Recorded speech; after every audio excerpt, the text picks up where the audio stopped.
Γεια σας παιδιά, Νίκος Κράτς εδώ. Σήμερα έχουμε άλλο ένα βίντεο και πριν ξεκινήσω θα ήθελα να σας ευχαριστήσω για τους 120 subscribers και λοιπόν θα κάνω κάθε εβδομάδα από ένα βίντεο.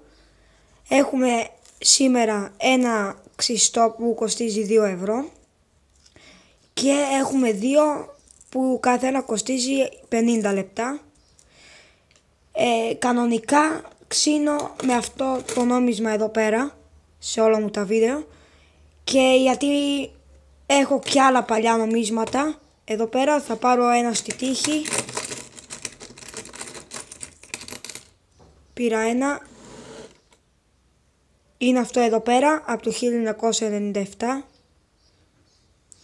Λοιπόν, θα ξεκινήσουμε με αυτό που κοστίζει 50 λεπτά. Πρέπει να βρούμε το 7 και αν βρούμε ένα σύμβουλο που είναι αυτό εδώ πέρα το σύμβουλο δηλαδή θα κερδίσουμε 1,5 ευρώ. Και τώρα πρέπει να βρούμε το 7. 6, 7, σε αυτό κερδίσαμε και αυτό το νόμισμα ξύνει πάρα πολύ ωραία. 8, 5 και 9. Σε αυτό έχουμε κερδίσει το 7 εδώ πέρα.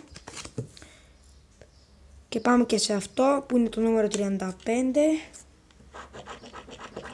3, 6, 1, 2 και 8. Λογικά δεν τα κέρδισε γιατί ήταν στη σειρά.